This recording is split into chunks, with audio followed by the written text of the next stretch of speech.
give Asuka breathing room to get this going, it can be really tough. Tried to burst out, but nothing to respond with the bait with. Got the RC again.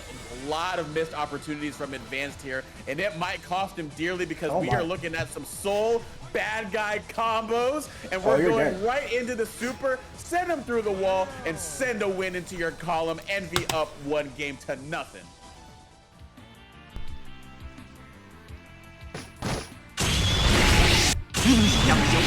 All right, chat. What is good? What is good? We are lit. We live. We're here with another Tension Temple back here on May 11th.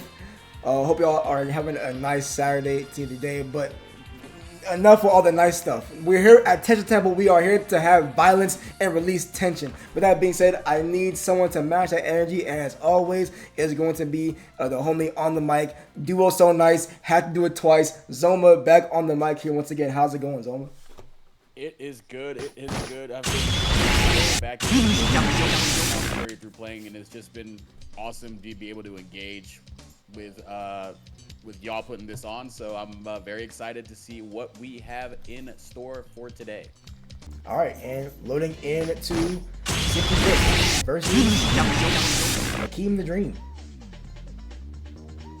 Alrighty, yeah, it looks like it's gonna be Nago versus Kai. Pretty interesting too, because Nago has been the mainstay in terms of being the threatening character in the meta. Only gotten better. Well, I think some people would say that there's a little bit of a trade-off, but I think, in my opinion, he's gotten better with the advent of the White Wild Assault being able to threaten a more or another neutral option. But then you also have Kai on the other side with the Red Wild Assault of their own, greater conversion ability, and just overall being able to get a lot of damage out of interaction wins. So that's going to be very key against a high health character like Nago. Yeah, for sure, but... Oh yeah, but here we go already. Got the fight going already and baiting the burst. SimplyRift, keeping it very simple, keeping it very elementary. This is Nago gameplay, folks. If you've seen it before, you have seen it again, and it's a perfect on the board, catching the jump back of this with the 6H. Also, chat, let me know if there's any visual issues. Still working out some kinks here, but if there is, I have my other setup right here, so I can easily switch. Looks like there is issues, so I might go ahead and do that like pretty soon here. But yeah. Oh, it seemed like there was going to be a bit of an issue with the blood pop, but I did get hit by it, so it was okay. And now Keem is getting started now. Not able to convert into anything that would set up Oki, and that is allowing SimplyRift to get their game plan going. So now they are playing a little bit of the corner. Oh, I was gonna say they were controlling space from a distance against Kai, but then tried to Fukio on in there. Good mash by Keem to get around on the board. Oh no, tried to Beyblade on in there. That's gonna proc the burst. Kai getting going now. Lazy jump over, but that's gonna put them into the corner. Blood pop. The management of the blood gauge is a little bit questionable from Rift to get started here. And it's giving Keem a little bit of a chance that otherwise he wouldn't be getting in these situations. But you take what you can get, and now you got the Beyblade on in there, and then gonna convert off of the counter hit to get the game 1 win. SimplyRift is on the board to get going here in the tournament. Yeah, once Nago does get in though, it is very hard to deter the aggressiveness. So SimplyRift just saying, if I am going to get started first, I'm gonna put the onus on you to figure it out after that. I know you have DP. That might be something that Hakeem has to work on utilizing. But right now, it's just SimplyRift getting right into his face, prompting the burst after the charge dust. All right, here we go. Now we're getting a red RC combo. Nothing that's going to kill. Oh, actually going to enable him to jump out, trying to go for a wild assault on the other end. But now the 6H is going. Now we're going to get the bite into the 6H off of knockdown. Can't block overhead that time. Just holding down back the entire time. So this time Rift deciding to just go with the overhead, not do anything, not do anything else. Just play the player, not necessarily rotate options if you don't have to. For sure, nice block. Oh, I like the jump K from Hakeem, locking SimplyRift back in the corner, getting a full conversion as well, while also getting a hard knockdown. Yeah, what we mentioned at the start of the set, being able to get a lot of damage off of the interaction wins. You saw a lot of that play into that air-to-air conversion. So that's great stuff from Akeem the Dream. And now they are in the driver's seat to get the set going, or to get this game going, rather. And now Stun Dipper, but not going to convert off of it. Oh, no! Ooh. That's crazy. That is definitely a reversal of all time, but it works out in SimplyRift's favor. And now they're going to get started. Now you got bitten, and it's looking real bad. You got to pop burst, otherwise you were about to lose the game. Oh, it looks like it might still happen because of the white Wild Assault. Not close enough to the corner to pick up on it with the 2K, but the 6H overhead follow-up is going to do just that. SimplyRift now up 2 games to nothing, but Akeem was showing a little bit more life in that game. So, 4. 4! The Uzi song. 4. 4. 4. Yo. Alright, now we're just getting on in there. Just a Beyblade letting it rip. Round start. Stun Dipper. Actually, strange burst from SimplyRift. Kai was not going to get a lot out of that interaction. Actually, they were actually going to be able to block there. And now the blood gauge management again causing a pop here. So good burst by Akeem. Nago sitting on less health, so you might as well just take the advantage while you got it. And you do just that with a tap dust after the fireball. Okay. Things are looking on the up and up for Akeem, but they do get wrestling speed. Never mind. Oh, the back there from SimplyRift. Yeah, a bit of a KOF jump in crisis right there. You're a little bit too high to continue the combo. So you got thrown out of it, and now that's how SimplyRift is getting going. Not going to try to go for any Wild Assault on the other end. Just going to send him through the wall with soft knockdown. Use the Wild Assault to get the guard crush, though. Oh, here we go. Ooh. Yeah, SimplyRift going in right now. Yep, the conversion ability that Nago is known for. Oh my. Might have been sniffing out a far slash from King, but nothing doing on that end. Oh, but yeah, here comes the blood-sucking universe. That's going to spell disaster on top of a burst bait and then a super on the other end. It's looking tough for our hero Kai Keese. Wow. Send him through the wall. Nice. Hard knockdown. What is the mix? Okay, nice. Akeem trying to make something happen here. Oh, unfortunate deflect shield from SimplyRift is going to take it 3-0 over Akeem. Wow. But here we go. We've got Reen versus Lucasio, Kai versus Baiken. I was mentioning it earlier. This is a bit of a tougher matchup for Baiken than versions past, simply because Kai has just become so much stronger, and winning that RPS interaction that Baiken is going for is a lot more favorable for him now. Jump back already, not trying to play that round start far slash game, either of them really. But now here comes the far slash from Baiken, and Reen is going to burst out of that to prevent any knockdown. Oh, but great parry on the Fudra arc. Ooh. Okay, nice. Now, of course, I don't know if you mentioned it earlier, but you know, how is this matchup now? I guess in the way the state of the game is right now for Baiken. Right now, I believe that this is a lot more Kai favored. It's not unwinnable for Baiken by any means necessary, as we already see Lucasio getting on the board here. But the hard thing is that with Kai's far slash now being faster and being able to outrange Baiken's, even though she has the disjoint, neutral becomes a lot harder, and then neutral wins are a lot more in Kai's favor, because one thing that Baiken does suffer from is conversion ability from her straight pokes, whereas Kai can get the world from the straight pokes, straight up corner combos. So it's really on Baiken to just, you know, try to make up the difference in being out rewarded in some situations and keeping up the offense early and, you know, playing around DP as well. So there's a little bit of a challenge for Baiken, but again, not undoable. Get the hard knockdown, but this is not going to help when you've got the roar of the spark going off on your face like this. Sure. Is that Dante colors on Kai? I believe so, yes. Oh yeah, trying to go for the cross-up Yonzan Sen. 0 for 2 on that so far. But nice 5P match. The 4-framer coming in clutch with the Abare. So now Lucasio is trying to hunt down Kai. Going to use the Wild Assault to get Escabari on there. A great way to even things out and force Kai to not have to play that fireball game. And now the Kenju on the other end. A good amount of damage. Let's see what Lucasio does with it. Okay, nice. The patience. Oh, the patience and the parry on the Wild Assault from Rin. And that's going to be Lucasio going up 1 game. Okay, lowering into game 2 here, of course. Now Lucasio, I believe they had a 7th place finish at the last Temple. Once again, another player that has had big improvement in general. Of course, I mentioned last time, they are from DBOZ. Of course, now getting to Strive a little bit late, but that does not matter considering how much they have improved in the time they have been playing.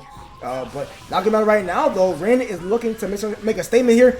Oh, but failed to get the conversion. Yeah, that's, again, going back to that point about the conversion, as we get the 2S counter hit conversion there, so there is some help there, and forcing the scramble by not completing the Kabari on the other end. But we saw that forward slash hit in neutral, and Baiken couldn't do anything with it, so that is a very frustrating aspect of this matchup. But Lucasio so far has been able to negate that by just still getting the tether going and then get the pressure reset if Rin's not going to DP through it. And Lucasio running wild here to get the offense going and winning the first round in game 2. Most definitely. Getting the knockdown to start on edge, blocking the Future Arc. Oh, nice jab out from Lucasio with the conversion as well. Get the knockdown. The IB as well, enabling them to get the punish that they needed.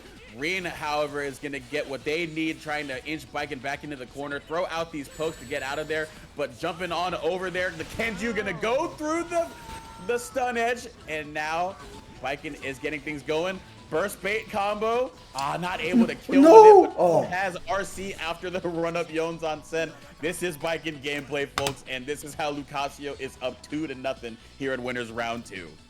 Kai was already a threat at every range on the screen against Baiken, but now, in exchange for not playing the fireball game, the up close and personal game is so much scarier, and he can also use Elk Hunt to go underneath a lot of Baiken's neutral options, and of course that DP, which forces Lucasio to prop burst, is a nightmare. Yeah, I kind of assume Elk Hunt might be a bit of a struggle here against Baiken. I mean, not a struggle against Baiken, make Baiken struggle. Yeah, it's tough. You really got to think about your neutral options in this case. Oh my gosh, but Lucasio again with a well-timed parry, but gonna get an offensive burst on the part of Rin to keep Baiken in the corner. And just look at this damage as we go into Tyrant Rave, sending Baiken through there, hard knockdown. This is a very tough situation. Now gonna set up Hoof Stomp, keep him plus. Oh, gets chipped out. Unfortunate into round number 1 here. Rin now looking better here with the counter pick. Round start far slash, the tried and true. Don't matter what character's on the other end. That's going to be great news for you. Now going for the Yonzan Sen 50-50. Unfortunately whiffing. I think it was a little bit too late to get the cross-up aspect of it. But now we're going to get some red RC action. But now your turn is over, which is unfortunate. But you're still able to get back in there. Yeah, and I kind of like how Lucasio was kind of right there. Kind of gauging a bit more patience there. They already have Rin in the corner. There's no need to overextend, especially with the life lead. Oh my goodness gracious, but the counter hit on the Hoof Stomp beating the parry. Yeah, you saw the knockdown there. Rin was being a little bit more careful about the parry. They did the jump back into JS rather than directly challenging with a button. So we are now seeing that the parry has established, or Rin is starting to structure their offense more so that Lucasio can't get away with anything funky. But you're going to get hit with Escabari in neutral. So talk about funky. We are going to funky town right now. And Rin is going to have to burst to keep themselves. Oh my gosh. Yeah, we're just hitting buttons now. Whoa. Hey, yo. Yeah, oh my full goodness. burst may confirm, but yeah, that doesn't work. Can't 6H after that. Unfortunately, it was not.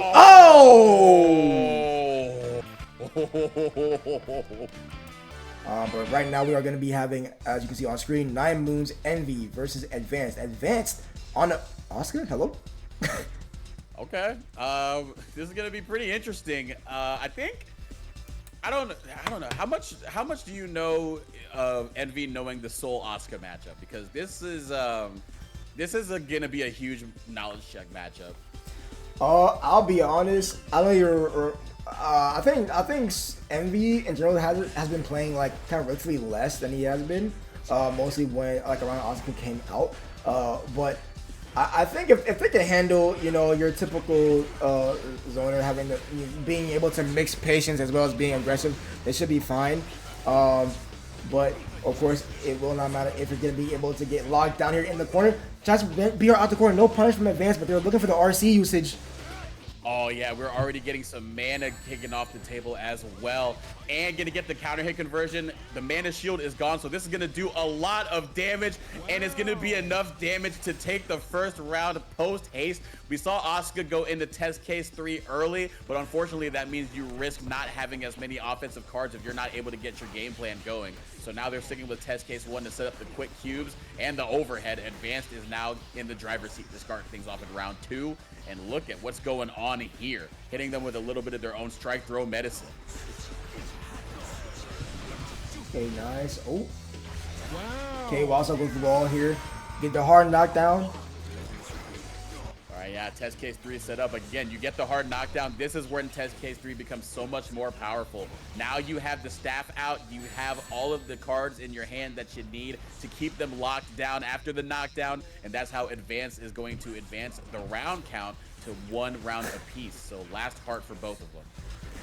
Bro, I'm not gonna lie, Diplomat. I thought you were being so serious. I was like, who said it about Envy? Like, I thought you were so serious. All right, yeah, it's getting serious now. Test case 3 is out. Again, you give Asuka breathing room to get this going. It can be really tough. Tried to burst out, but nothing to respond with the bait with. Got the RC again. A lot of missed opportunities from Advanced here, and it might cost him dearly because we are looking at some soul bad guy combos, and we're going right into the super, send him through the wall, and send a win into your column. Envy up 1 game to nothing. Damn. Yep, in classic Soul fashion nonetheless. But I honestly don't even think it came down to Envy playing against Asuka. I think it was really more so just not even letting Asuka get a chance when possible and maximizing getting the burst going and then just popping that mana shield. So here we go. Envy trying to make some quick work as they are just knocking on Advanced door. Post. Oh, okay, here we go. Oh my goodness, and that's still combos, wow. Red Wild Assault on the other end, hard knockdown, no mana. You can YRC, but what good is that gonna do when you're not tying your shoes, young man? Envy getting the first round on the board. Looking very strong here to start things off in the set. Okay, nice stagger. Ooh. Yeah, still sticking in test case 1, got a DP in the back as well as a big red. Now we're switching over to test case 3 as we're mowing down Soul rather. Yeah, I was gonna say DP is threatening here, but put out the big Matrix Cube. You can't really do too much against that. And now we are hitting the library, checking out some books. What's in the graphic novel section right here? I'm a bit of a One Piece enjoyer. It's long and so is this pressure. Oh, the 2D on the Fafnir. Oh my god. Okay. Volcanic Vipering through the big Matrix Cube. Okay, nice staggers here from Envy, but Advanced not biting. Oh, unfortunate drop. Again, the red RC after the charge or the tap dust has not gone in their favor, but Advanced still able to collect themselves and collect a win, put that in their column, and now they're trying to get the even set count, but Envy may be thinking different. Oh, once again, the overhead spell is going to catch Envy slipping, locking Envy down as hard as Advanced possibly can. Yep, test case 3 is out. The staff is out. We are going back to the library, checking out some books, but I am not a strong reader, says Mr. Bad Guy. I'm going to slide underneath everything you're throwing out. Now that bubble is popped. Oh, but a back throw incident might be on the table. Oh, but the mana's pretty low, though. It might not matter, actually. Oh, wait. Oh 6P on the other end, throwing out a slow-moving cube to be able to build up resources behind that. I like that from Advanced, being able to control their space and get some mana going so they can employ this test case 3 pressure. Now getting the tap dust once again. Oh, the tricky teleport as well. Baiting the burst. Damn. Was just holding down back, waiting for it the entire time. Advanced with some advanced strats, evening the set count. Wow, how this plays out. Who will break the tie here in game number 3? Starting out strong here with, I believe is that 5K? I believe that was 5K to stuff the approaching normal from Soul Bad Guy there. And now we're getting a bit of a forward throw situation. Now we're retreating with test case 3. We got the auto refill on deck. The staff is out. Yeah, Asuka doing Asuka things, folks. Oh, yep. Blocking banner revolver. That is going to be a punish. Oh, was not able to get the corner carry here to break the wall. Oh, but an Envy responds here, getting kind of hit, get the side switch. I like it. Oh yeah, good damage here too. Gonna keep him in the corner without a wall break. But oh, if you get a good bar slash right there, you're gonna prompt Advance to burst out of there with no mana, no offensive options either, and that's gonna spell disaster. But not gonna spell the round. The mana shield coming back just in time, and the reversal super gonna be just in time as well. But that's not gonna kill Mr. Bad Guy either. And yep, solid 2D from Advance to get the round number 1 here. One round away from breaking the tie, bringing up 2-1. Here we go, trying to get the close slash into close slash pressure reset, but nothing doing. Advance not biting on it at all, content to hold down back as much as possible. Oh, sniping out the Bandit Revolver, and now getting a nice bit of corner combo damage here. Oh my gosh. Ooh. You ever reversal super on somebody else's wake up? Yes. to prove a point.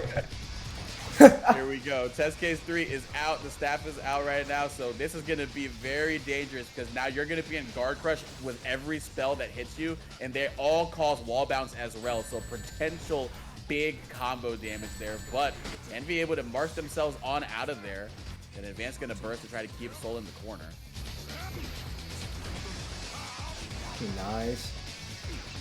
Okay. Advance just slowly walking down Envy, but Envy walking Oscar down as well, saying, "Read this, nerd. I got bar slash for you." Okay. Envy trying to play some spacing game here. Oh, 6S the Q trying to make it go away, but Advance one step ahead is gonna take the round in game number 3 here. Damn. Oh, that was a song? Oh, that's so loud. Lazy jump in with the JH from Soul, now running up throwing, not even going to attempt the strike throw game, just going to only represent the throw because as I mentioned, Advance has just been keen to hold down back. So let's just mix some throws in there. Let's not worry about the close slashes, but Advance is worried about being trapped in the Vortex. Oh, but it doesn't matter. Night Raid Vortex is going to come on out. Wow. No, it's going to be a little too high for Wild Assault, so we're just going to take the soft knockdown on the end. But the point has been made, the health bar has been made red, and Soul Bad Guy is making this Librarian bleed. Man, yeah, it seems like Envy was not too fond about that last game. Gonna make Advance pay here. Oh, nice backdash, but still gonna be locked down in the corner.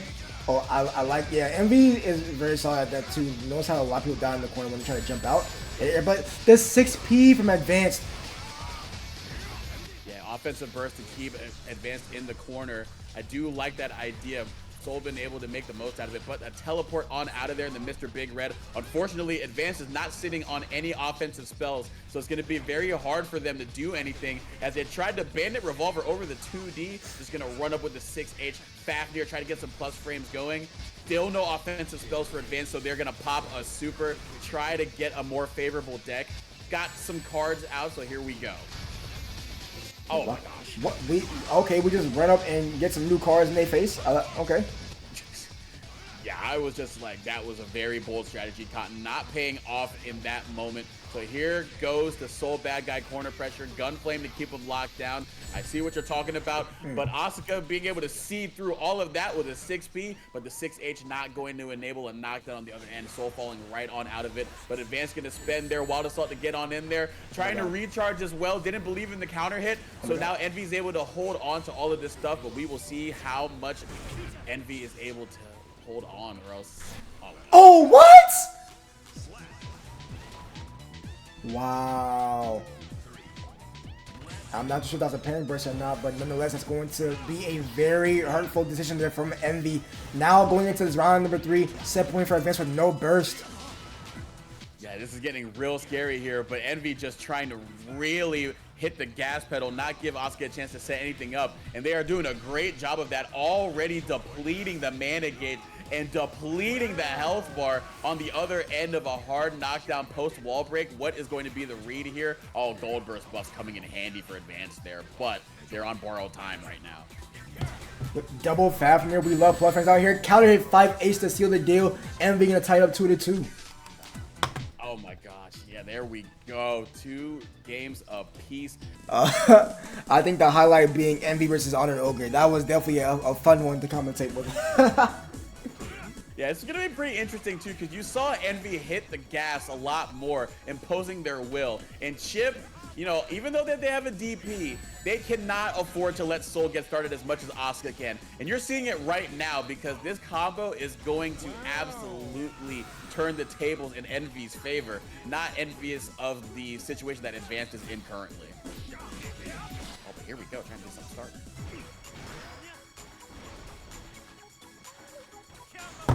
You see they're fishing out that far slash right now is Advanced, but Envy just gonna still come up on there, get a far slash of their own to start the strike throw pressure, plus frames enabling the run up into the grab because you were still having to hold and respect that.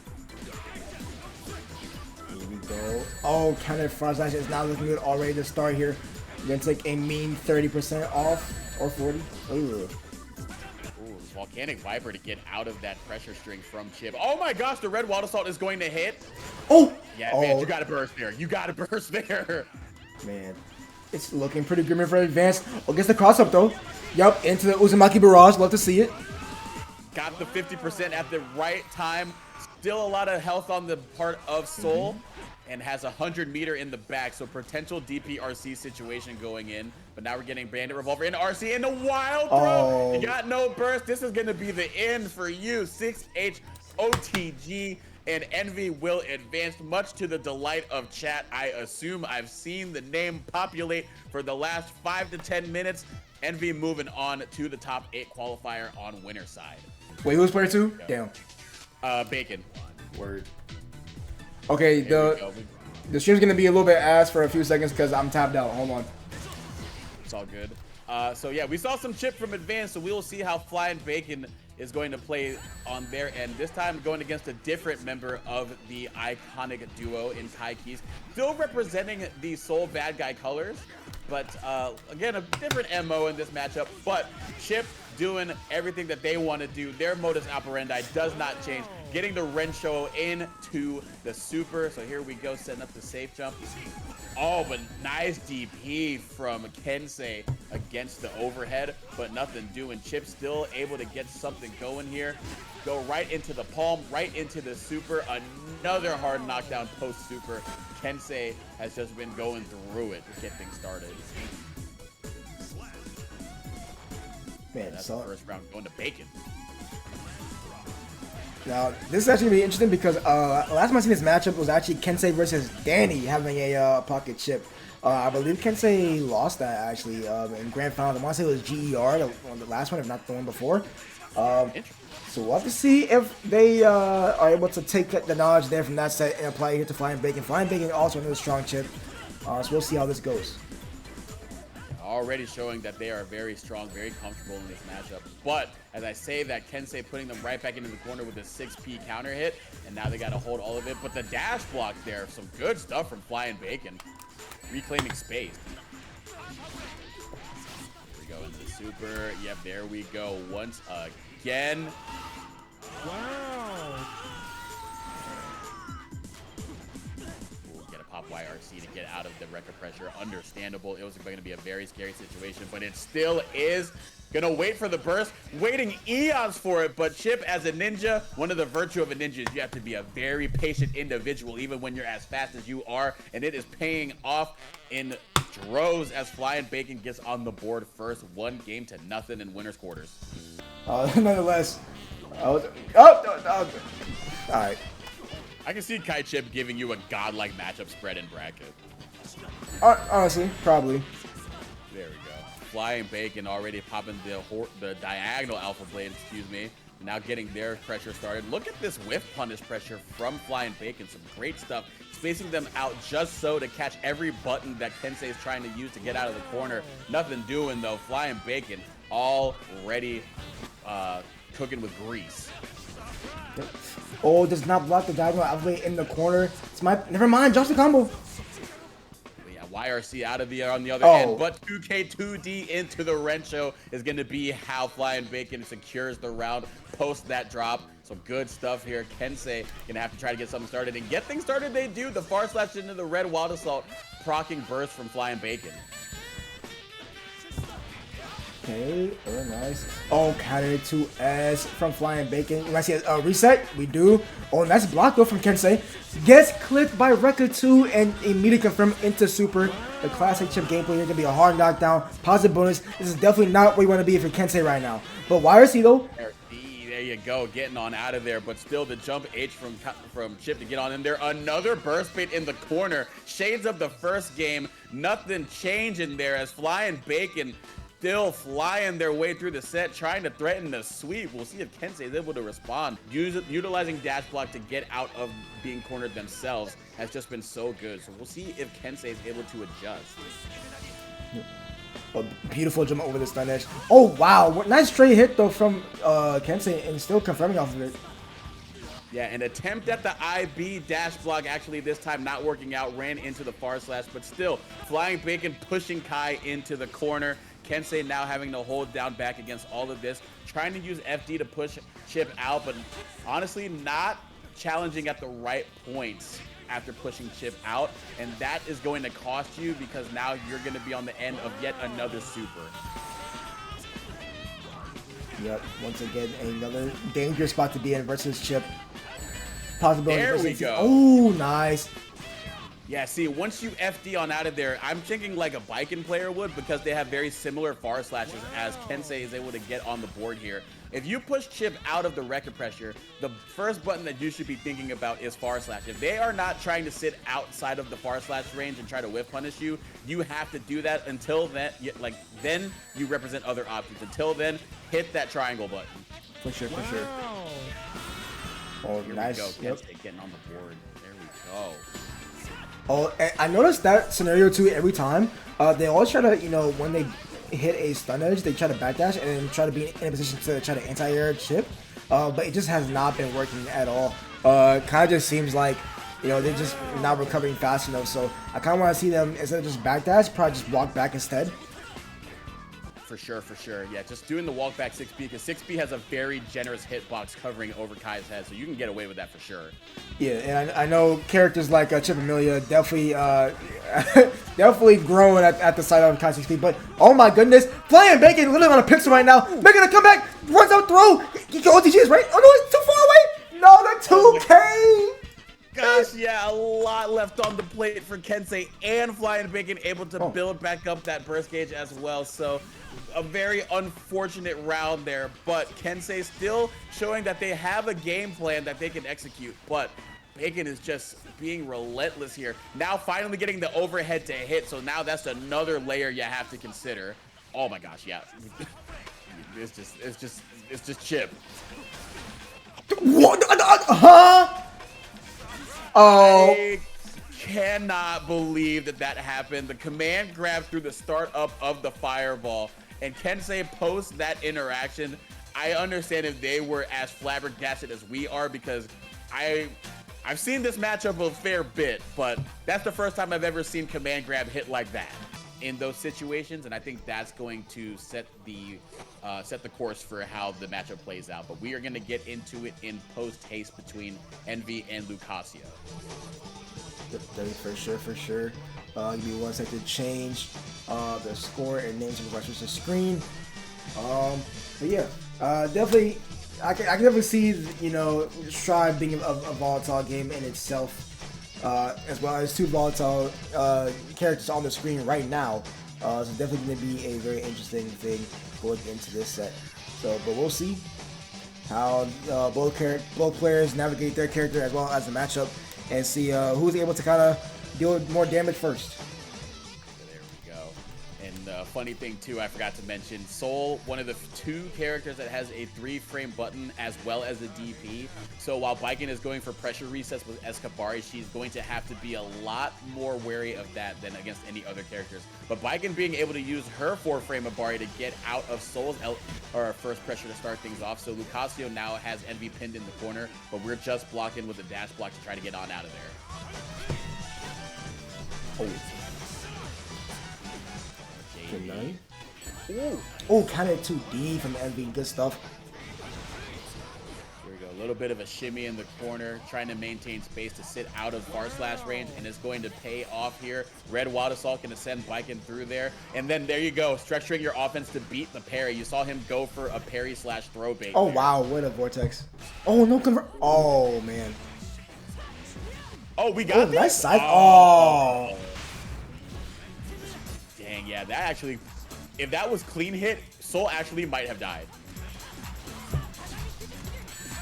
Insane. Oh, the far slash though, gut check from Envy. Gonna take round number 1 here. Yeah, right to the bandages of Baiken. Unfortunate drop on that side switch combo, but that is a tricky combo, so do not blame Lucasio for not being able to maximize it. Now we're seeing both of them try to respect each other's range. As I say that, Soul gonna just run up with the far slash, get the counter hit into the wild throw. You cannot parry that. Yep, cannot parry the color grab. And that's going to carry is here as well. But oh, Lucas not gonna kill because of scaling as well as the guts. Yeah, the routing also did not allow a hard knockdown on the other end for Wild Assault. So now Lucasio able to get something going. So yeah, here we go. That post Escapari interaction. Now they know that Envy likes to jump on out of there. Baiken trying to meet her in the air. Oh, BRC cancel into the 2D into the Escapari. I like that. Already showing some gamut here, and this is going to be a parry. Oh, yeah. Oh, my God. Wow. Yeah. Envy one step ahead. They knew. They smelled the parry in the water and is able to yank it right out. Hiragi, I believe, would have either killed or put Soul at a pixel. Yeah, most likely. Round start 6H. Then they get a little jab check by Baiken 2S here. Yeah, nice there DP. we go. The DP coming out there as they try to reset pressure post the Kabari. Oh, beautiful jump D conversion. Never mind. Oh no, but still, we still got some counter hit conversions right here. Gonna spin the RC, hop right back on up there, and take the first round of game 2. Envy, like I was saying, got those first couple of big hits, and it paid off in droves. There we go. Oh, yo, these routes. Oh my God, goodness. Yeah, newly minted buffs enabling new routes post the normal hit of Kabari, especially Poxy. There we go.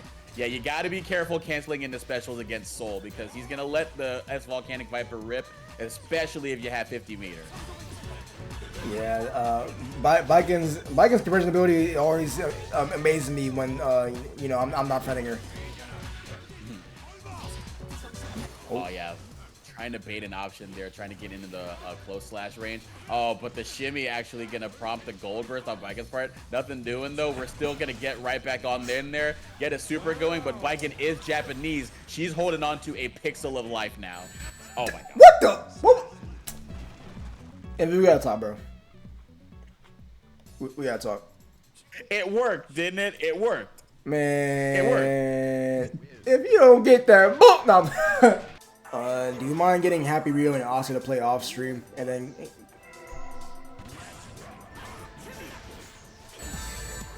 we go. The first far slash is hitting for Baiken in a good spot. Now we're just getting the run up throw that was working for them in game 1. They didn't commit to it.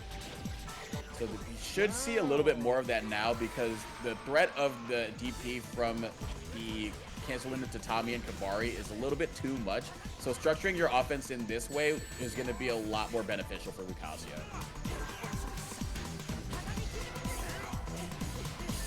All right. Ooh. Oh, nice awareness. Whiffing the route though, but having the PRC to back, keep himself safe. Getting the counter 6P as well. Keeping Lucasio locked down in the corner. Oh, great jump out into the JS. Yozan-sen on the other end to wrap things up. Lucasio not out of it yet, folks.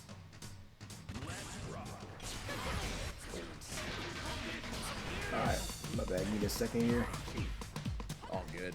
Yeah, Escobar, a little bit of a wonky interaction once you can't get that reset going. Now you're scared about throwing out to Tommy in the middle of that string, so that becomes a little bit more advantageous for Envy when he's being tethered like this, because Baiken now has to be holding the mental stack in that situation where she's supposed to do that to Soul, but on the other end, Envy just saying, now you're playing the game on my time, and my time might be coming soon because I am threatening set point here to advance into winners finals.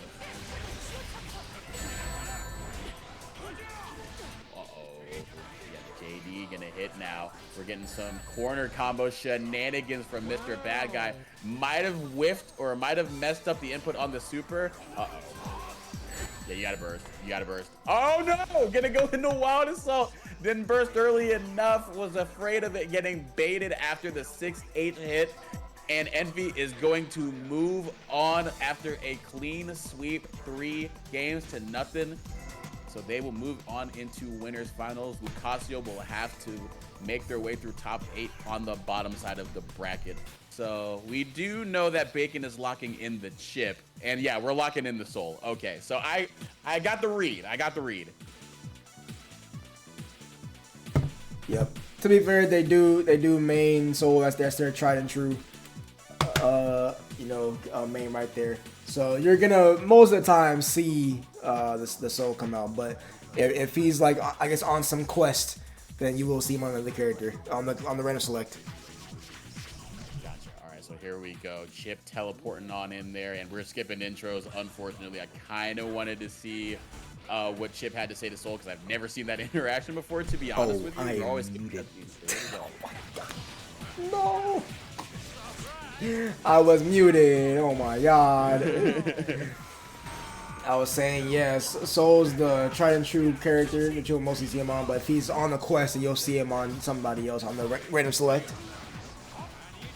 Oh my gosh, yeah. Went for the gunflame feint and then immediately jumped back. That is some crazy stuff. Mike is just doing stuff, and I like it. I was waiting for someone to mention the mod.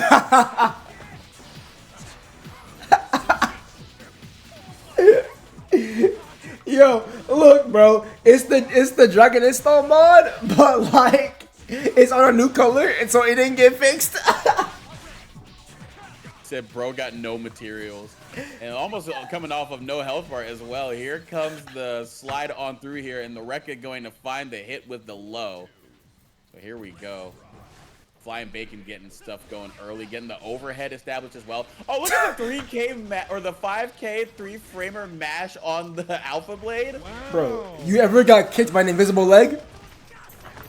Me? No, I cannot say that I have. I honestly cannot say that I have. And I don't envy that person who has. Oh my gosh. My goodness gracious, man. Wow. Also, nah, the mod does not work on the new colors. This is the buff.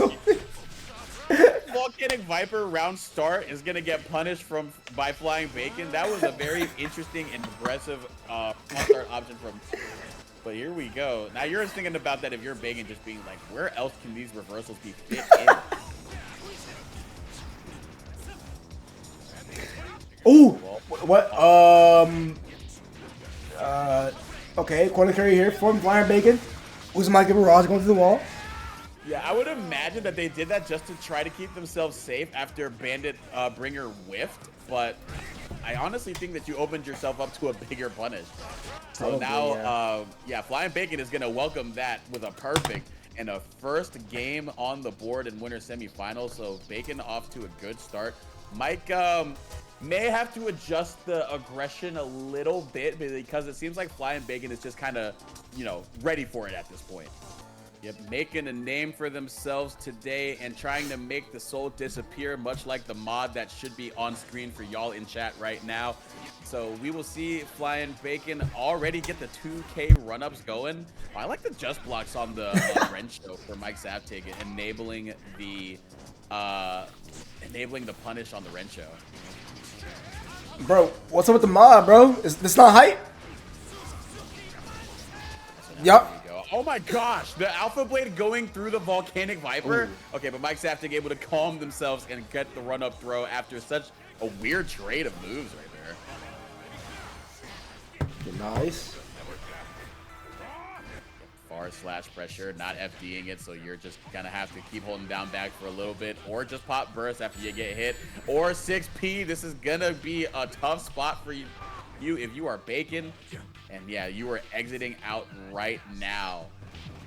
The throw while you started to FD at the worst possible time.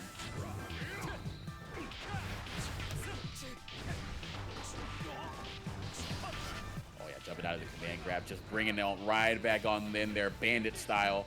So bad guy Mike Saftig, this corner pressure, and look at this deletion of Chip Zanuff's health bar. That was a TOD potentially, but you, oh my gosh, that was just Soul Chip in a nutshell, folks. Soul Chip in a nutshell. So now we're even up at game 3 here. Now Mike Saftig is having the momentum on their side. Tried to go for a burst bait after the far slash counter hit, but nothing doing. Flying Bacon just holding on to the burst. As I say that, they pop it right there, but they run right into a Soul 2K and still gonna get a corner combo damage.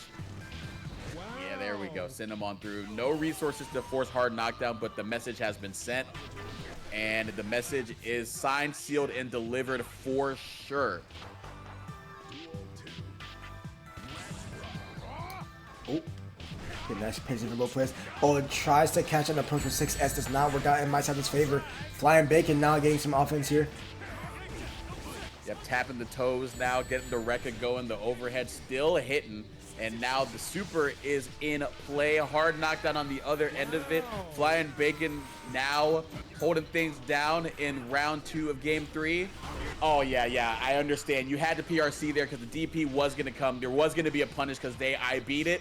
But unfortunately, you still got hit by the Volcanic Viper. So it is Mike Saftig's turn to play the game now. Yeah. What skin?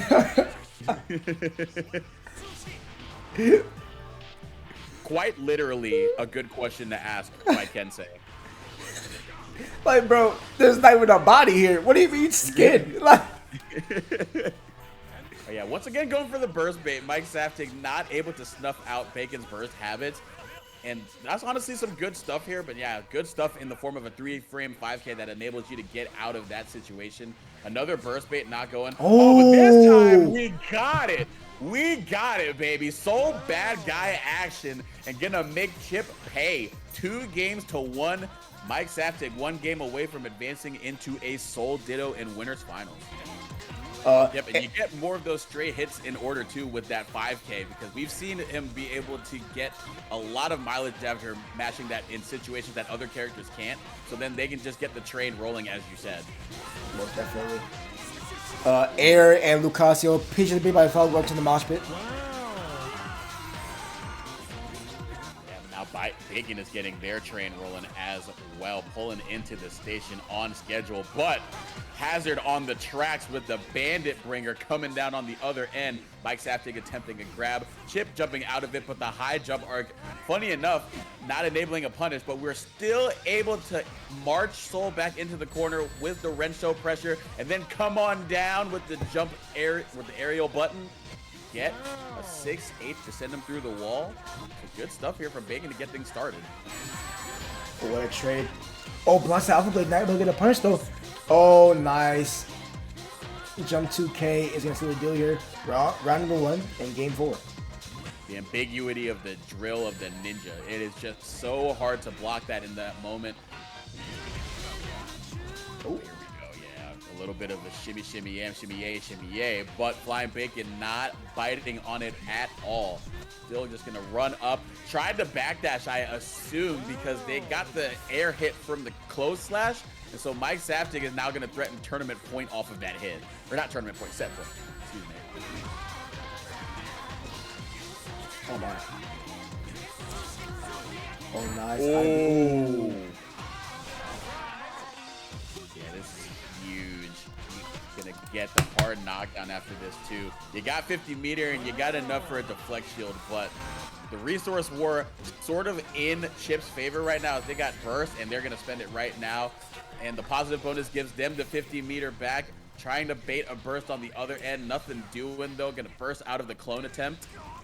Oh, my God. Fafnir. Oh, no. Oh, that might be curtains, actually. Oh, whoa. Whoa. Rare footage of Chips Enough living. Wait. Oh. J2K on the other end. Oh, my God. Gonna flip on out of there. Got to be very careful with your approach now because the DP could be letting it rip. But you get the low on the Rekka, and if you get your cards right on this corner hit combo, you do! Wow. The Red Wild Assault gonna keep Bacon alive for one more game. I've never seen Chip live a soul combo and then live to tell about it after the wall break. Bacon making a first happen.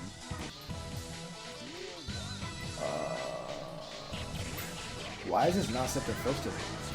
Oh, I know why. No, no. Yeah. So here we go. Mike Saftig now getting in the driver's seat again, trying to go for a throw bait. Flying Bacon has just not been falling for it at all, but he's making Mike Saftig fall for these wall run setups here, going into the super after the low Rekka 2. And yeah, that is going to be a quick round one. Flying Bacon currently with the momentum going very much in their favor. Run up 5K into the double 2Ks. Yeah, you got an S Volcanic Viper on out of there. You are holding a lot of stuff. But a DP in response, we are just DPing back and forth, everybody. We do not want to hold any pressure that we do not want to. Burst on out of there. Mike Saftig now having to spend the burst this early, but if they win the round, they can get it back quickly. Trying to get a burst bait out of Flying Bacon again, just not able to get Bacon to bite on any of these baits, but still able to get the run-up throw after the Bandit Revolver pressure. So now we are last round of Game 5. Here we go, the Alpha Blade. Bandit Bringer not going to get a punish on the other end of it. 2K not quite fast enough, but the diagonal Alpha Blade, you're going to mash 5K to get out of there of your soul. And the reversal Bandit Bringer on the other end, reversal DP.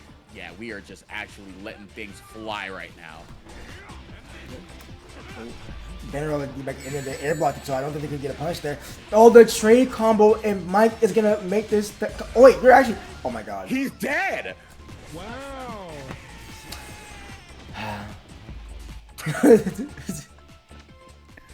Oh my gosh. Yeah, just trade combo into death. Soul Bad Guy and Mike Saftig making a mountain out of a molehill with that combo. And they are going to force a Soul Ditto in winners finals. But great effort from Flying Bacon. They will be in loser side, unfortunately.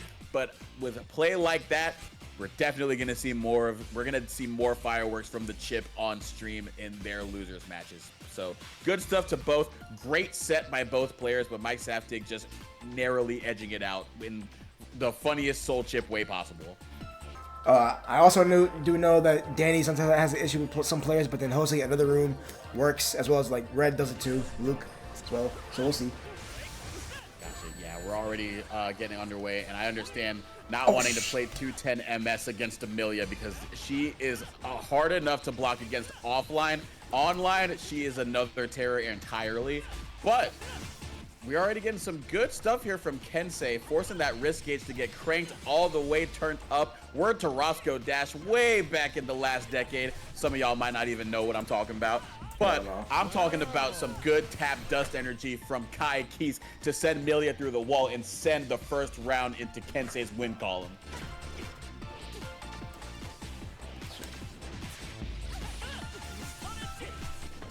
Fireballs at play to try to keep Amelia Rage from approaching on the ground. So now Soon is trying to take to the skies, but nothing doing. The JH coming down and forcing a burst from Soon.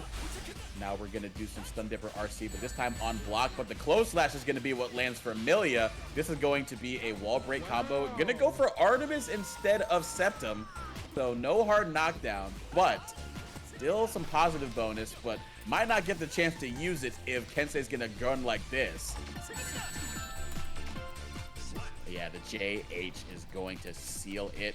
baiting out or maybe not even baiting out, but just seeing the deflect shield attempt from Sun, and then still being able to press their offense as they were marching Sun into their own corner. So Kensei starting things off 1-0. So not discrediting, not to discredit Kensei or say anything pejorative, but you feel a lot better about the connection when you win in such a good manner like that. So great stuff from Kensei to open the set, and we're already getting the empty jump throw, another whiff throw. Yeah, we are just going in. Kensei just looking so strong on offense right now. Sun seeming to have no answers for the Kai.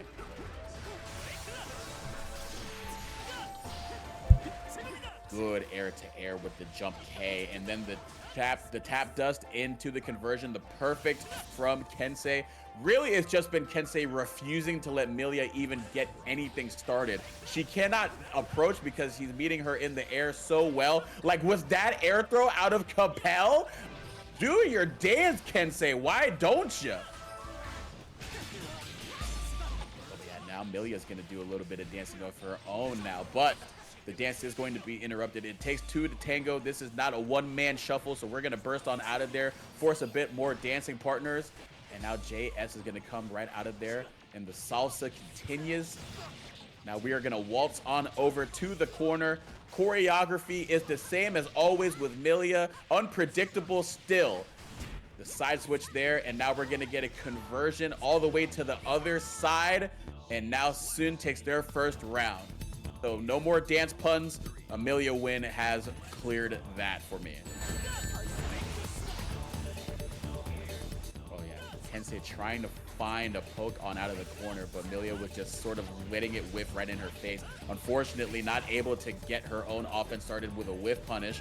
So Kensei marches her back out of the corner, but still able to get the H-disc setup off of finding a good hit while jumping on out. But nice blocks from Kensei can enable a YRC, which is so important against Millia, being able to have any defensive resources to try to get out of the vortex.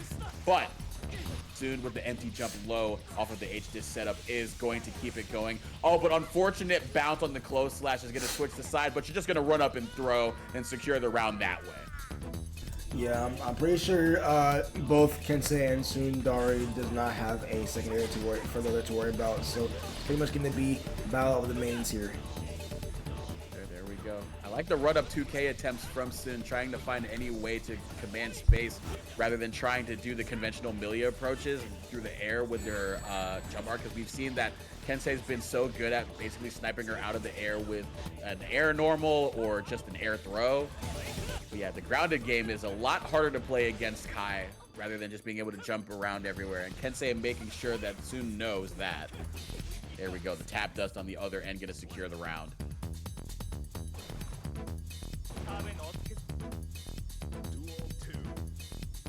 Run up 2P round start. Nothing doing there. But now the DP is going to land for the first time this set. Kensei now going to try to push Millia into the corner. But, oh, not even going to go for the fake H-disc setup. Maybe just fearing that DP from Kai hitting on both ends. Ooh, JH going to stop the Miraz attempt. Here we go. Kensei trying to get some strike throw going. No biting on the 2P, however. All right. Oh, nice IE jump H with punish. Okay, counter jump H I get from Tsundahri. Still gets the corner back again. Oh my goodness gracious. Yeah, some great blocks to start things off, but you can only block Miss Rage for so long.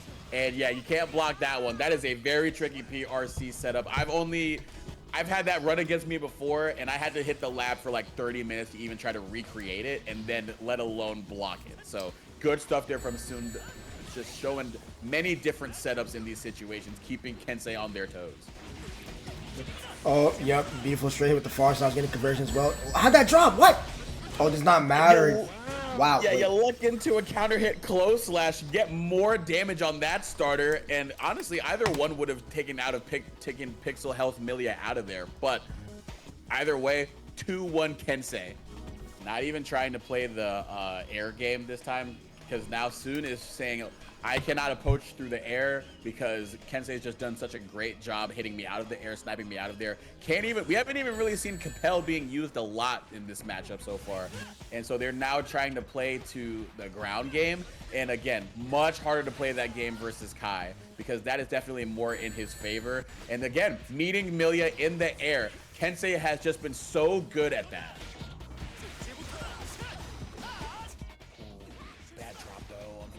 That's going to allow the empty jump low setup from the H disc, but still not going to be able to convert into anything. Oh, but the close slash going to get him in the corner.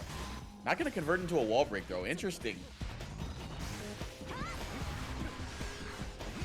That's with deflect shield to try to beat all the options. Oh my goodness. Look at all these just blocks. Oh, 6 ping turbo fall. Wow. Okay, set point here for Kensei. Here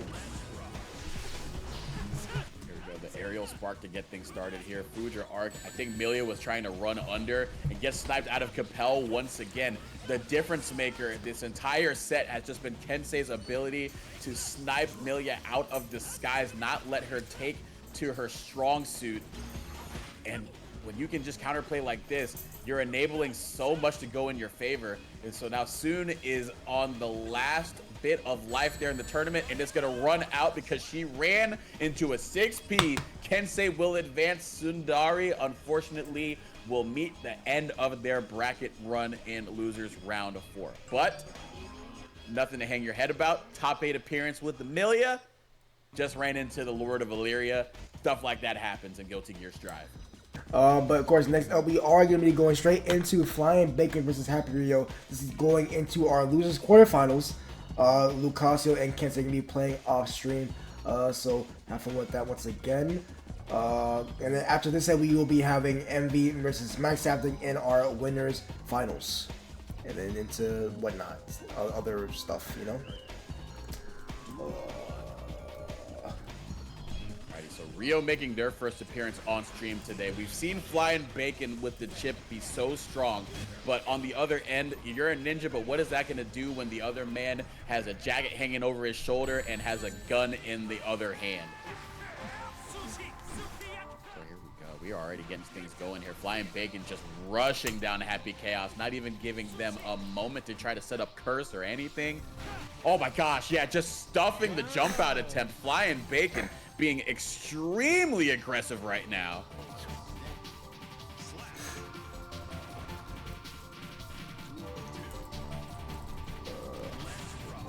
Finally able to get the curse out of there. Oh, the anti-air 5P, however, gonna force burst from Flying Bacon. But good stuff from Bacon to use 5K run up into a jump to get rid of the scapegoat attempt from Happy Chaos. And the overhead is going to find this mark, the normal conversion into the super, sending him through the wall. Flying Bacon, passing with flying colors to get this first game started. Pull through there, gets wire seed out of it though.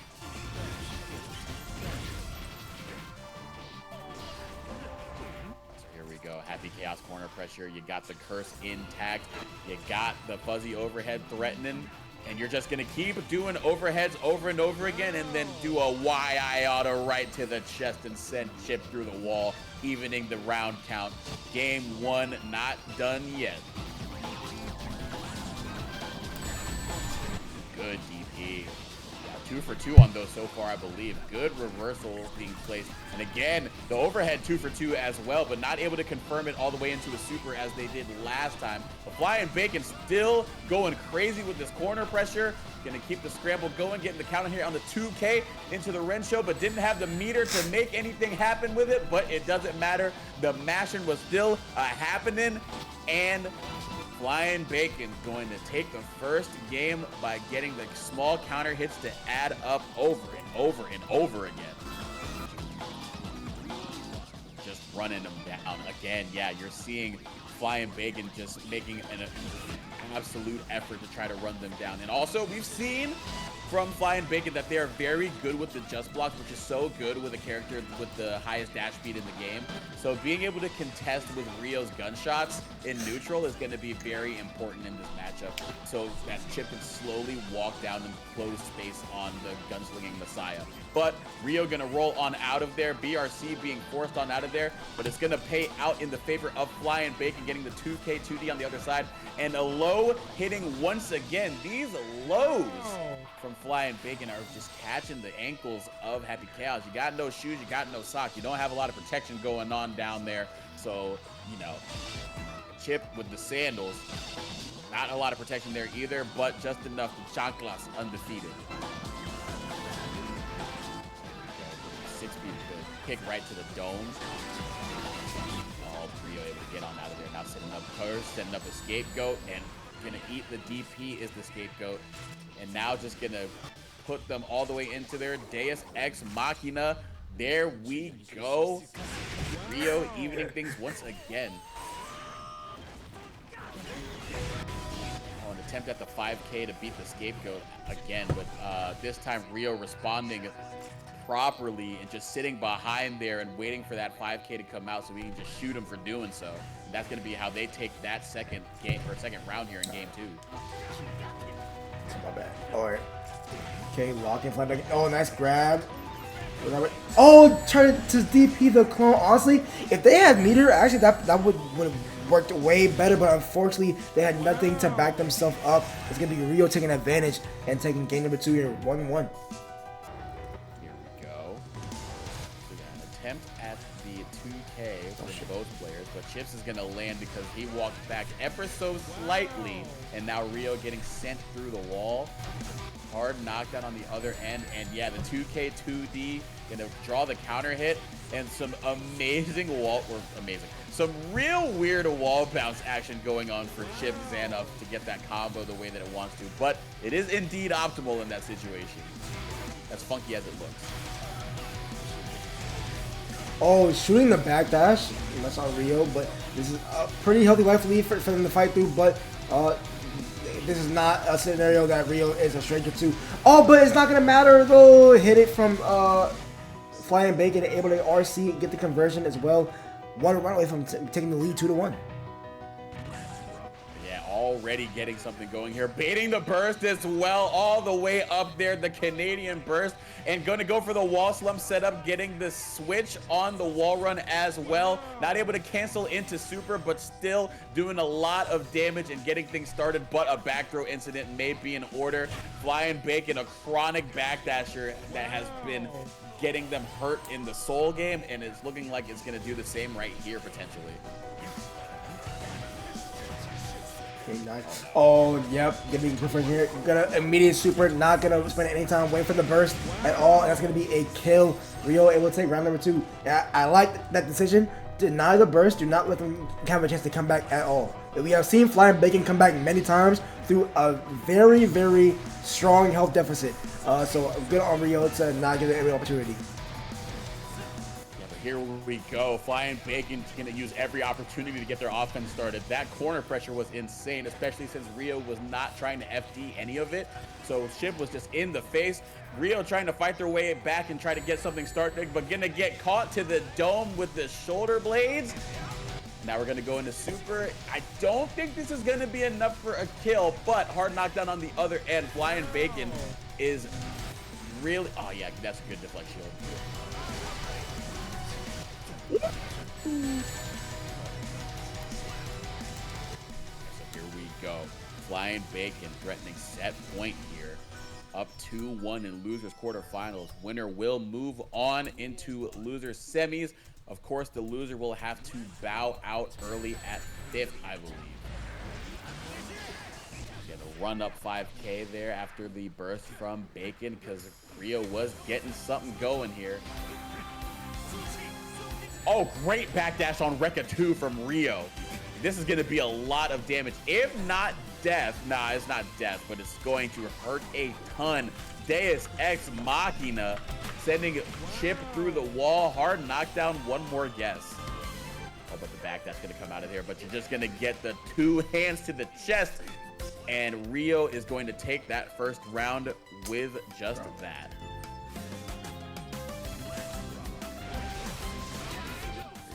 Bacon start things off in this round. Oh, and even on the soft knockdown, just gonna run up with the 5K and beat the gun coming out from Happy Chaos. Chip is just that fast with the overwhelming speed. Not gonna convert into super, so left a little bit of cheese on the charcuterie board. Let's see if they're gonna make him pay for it. The who? What are we board? The charcuterie board, where the cheese and you know what a charcuterie board is, man. What the? Alright, bro. Alright. you know what a shark. Okay, well, whatever. We're able to take that around and even things up. Now, flyinbacon again, as has been the norm throughout the set, has gotten the games in their favor to start things off. But like, here we go, Rio just jumping on out, and now it's their turn. Ooh. Oh, the desperation far slash from flyinbacon. Gonna get Punisher from Rio.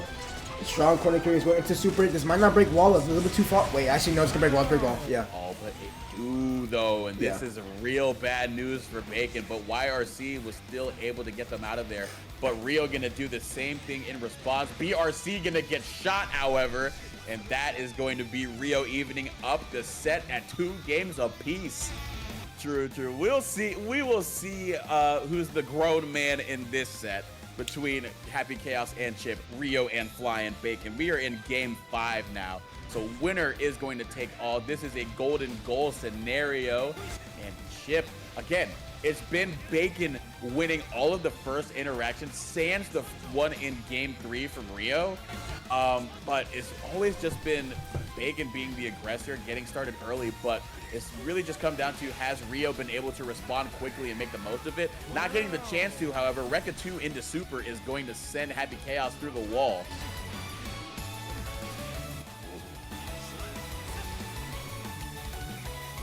flyinbacon able to take that first round with a couple of 2Ks. Again, touching this, saying wearing your shoes, wearing your socks, no shirt, no shoes, no service. But Rio not really caring at all. Wants to get some serving going, and serve they will. Deus Ex Machina.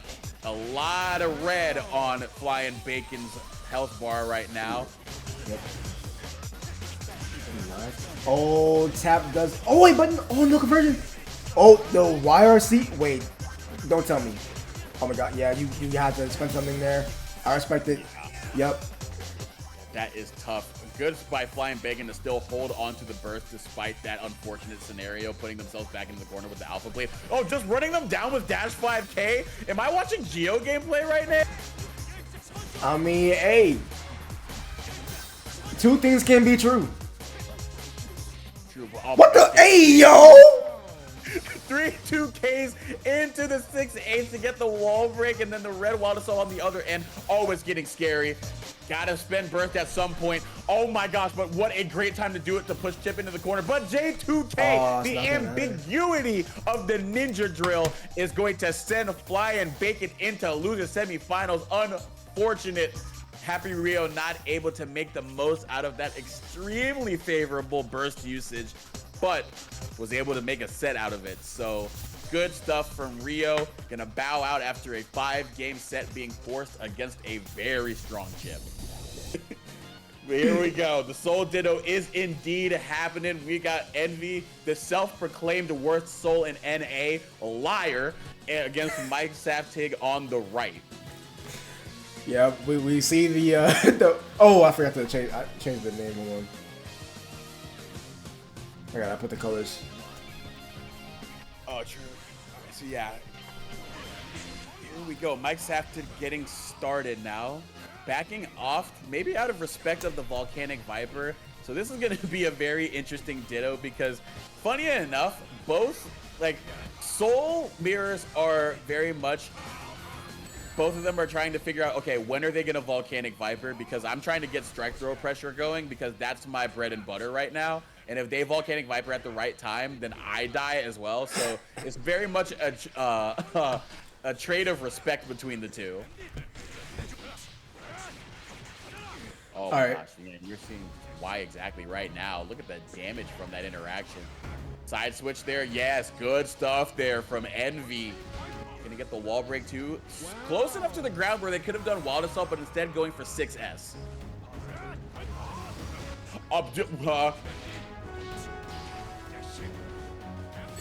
Okay, so that was funky. I don't believe I've seen that setup. They've set out Gunflame and then PRC'd in front of it, so the Gunflame would travel with them. That is some really cool stuff. I don't think I've ever seen that before, but now I know, and I hope I see that again because that was really smart.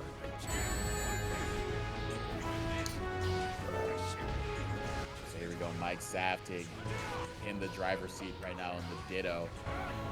Yeah, run up close slash and get a throw right after it. Both of them showing each other respect. And as I say that, Volcanic Viper coming out, and then a nice sweep to the leg, gonna force a burst from Envy. And now Envy marching Mike into the corner. Mike able to jump out, but still needing a block on the other end.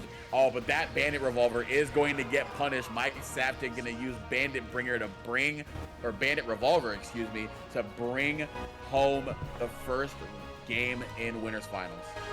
Alrighty, so getting into game 2 now.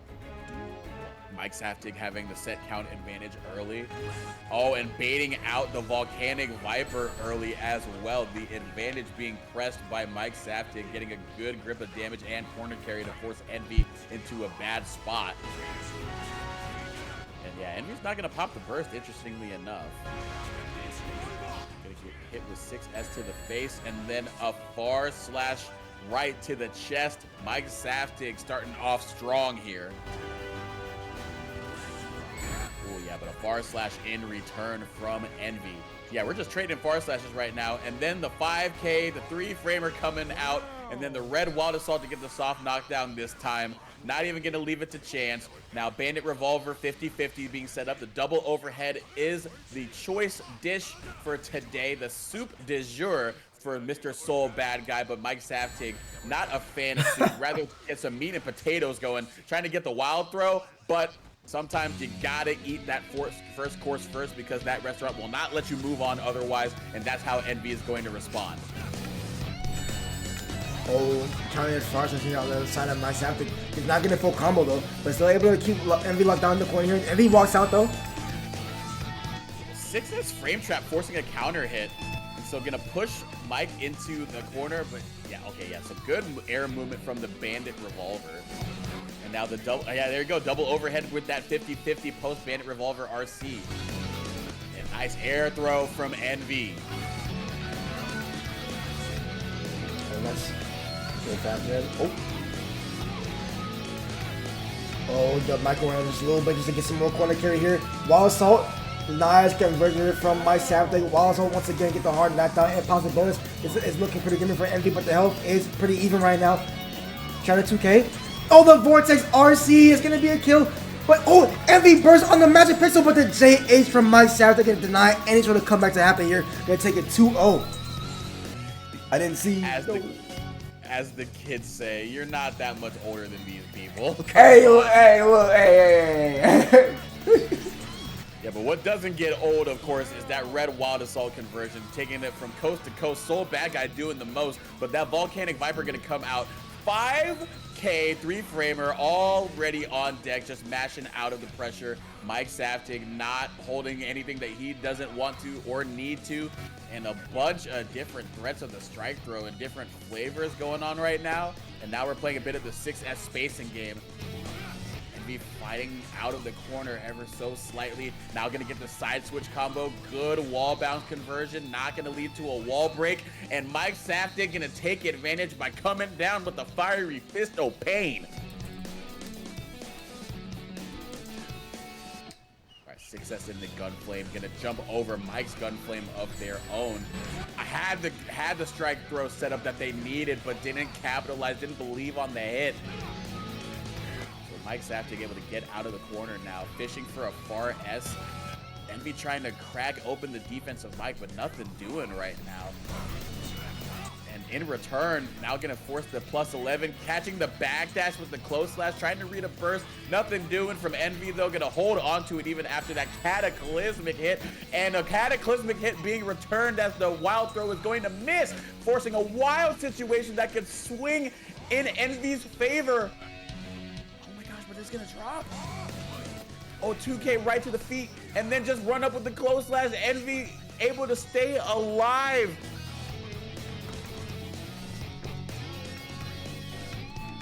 Far slash checking the micro walk from Envy to start off the round here. 6S gonna whiff, but nothing doing from the whiff punish on Envy. Gonna get set right back into the corner with the bandit revolver, and then another bandit revolver coming right to your face. A lot of damage. Didn't need to break the burst there. The wall broke a little bit earlier than we might have thought. A lot of damage there, and the red wild assault is gonna make you hold it a little bit more. Oh my gosh, yeah, this is tough.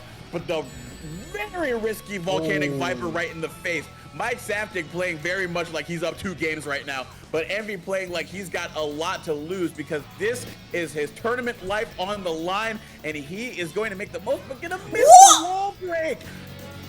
Oh my god, wait. Oh, didn't have the meter, no way. Oh no. Oh. That cancels into super. You cannot burst in that situation. Good awareness from Mike Saftig to go immediately into super after that Night Raid Vortex counter hit. And that is going to be a sweep in winners finals as Mike Saftig advances to grand finals winner side.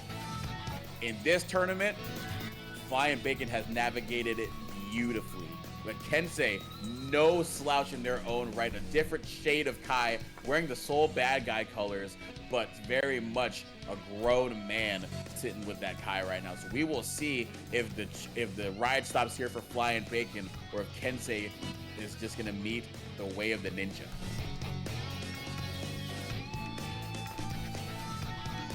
Loser semifinals. Here we go.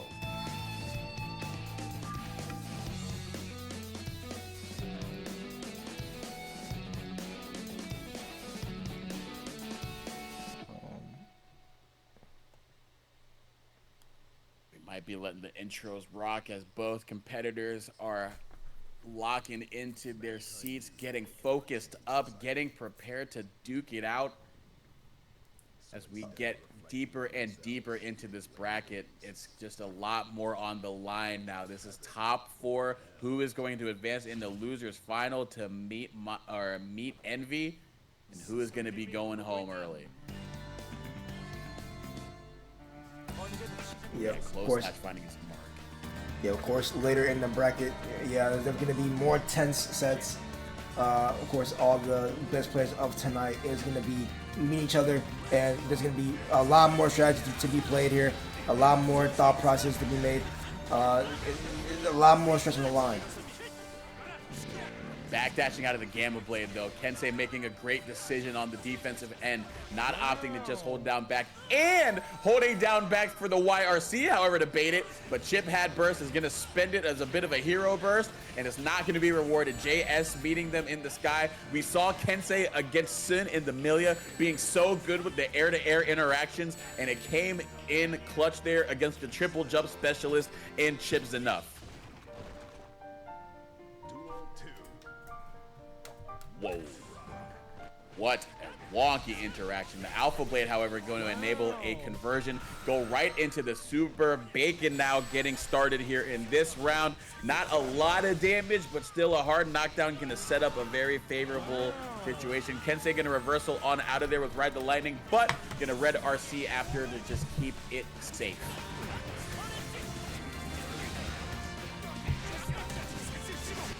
Rekka 2 finding his mark. The Rekka show into the low into the super has been paying off for flyinbacon so much.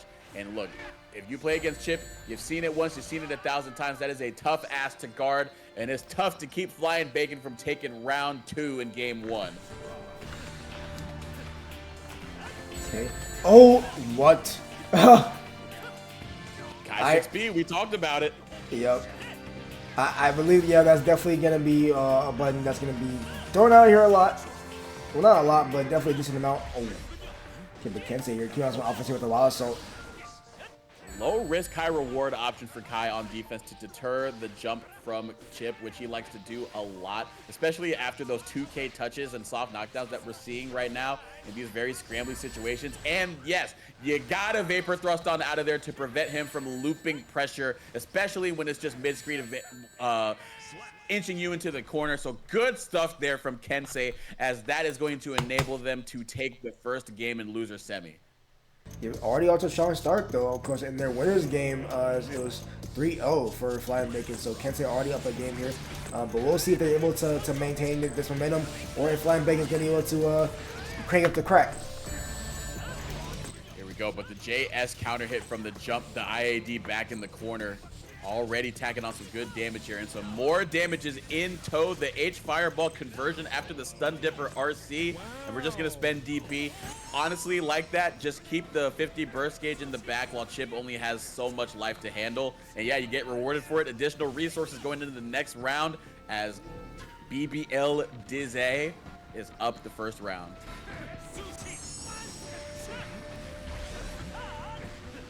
Nice. Oh. What? On the reversal, that was a very questionable decision on the defensive end from an otherwise solid Kensei. Wow. Okay. Game of play already on to a strong start here. Yep. The classic scenario we all love and know from Chip.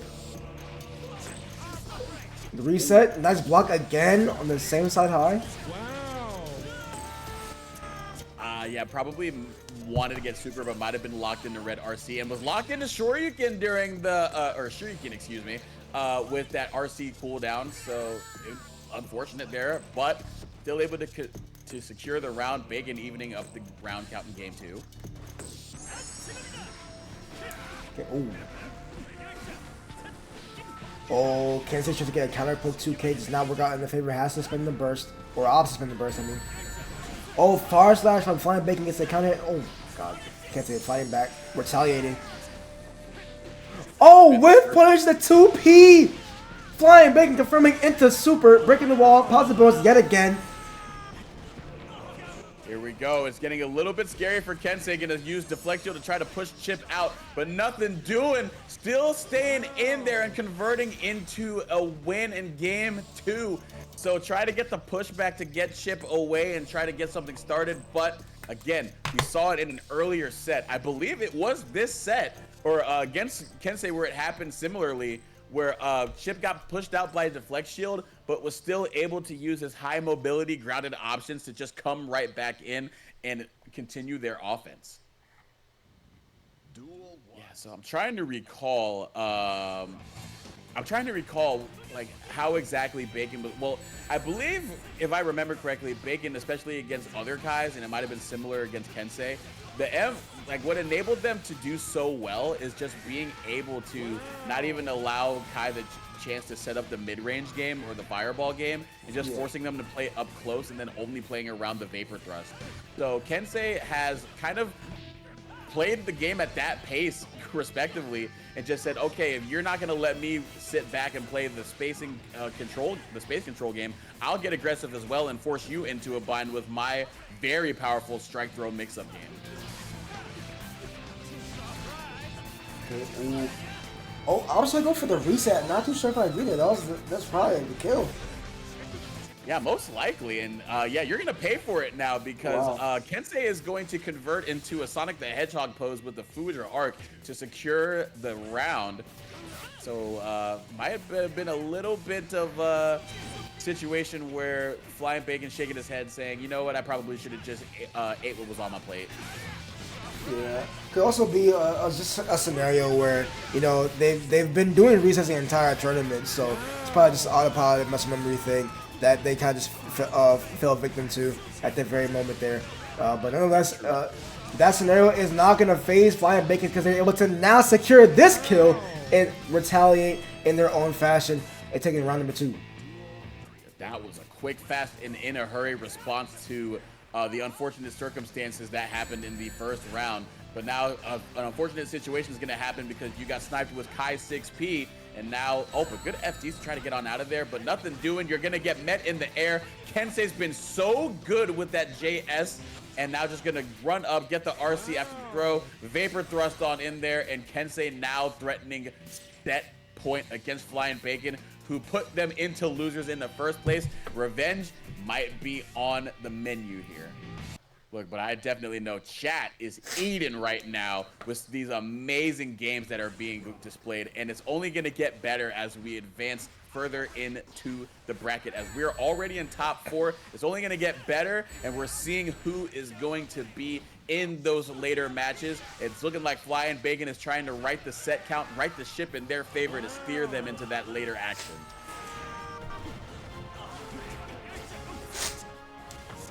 Jump back JS. Chip was sitting outside of that range so they wouldn't get clocked by a counter hit, but it didn't matter because Farslash was still waiting for him as he tried to run in after the fact. So good stuff there from Kensei to find their way out of the corner, but they're gonna find themselves being sent through the wall with a quick Rekka 2 from a flyinbacon. Oh, trying to get an air-to-air, not able to confirm. Oh, trying to get JS jump deconfirmed, it was a little bit too low. Oh, running right into the button, the OTG, not going to be able to confirm off of it, though. You didn't have the meter. Oh, actually, I was going to say no hero burst, but we are going to spend it. Kensei, yeah, 6P rewarding it.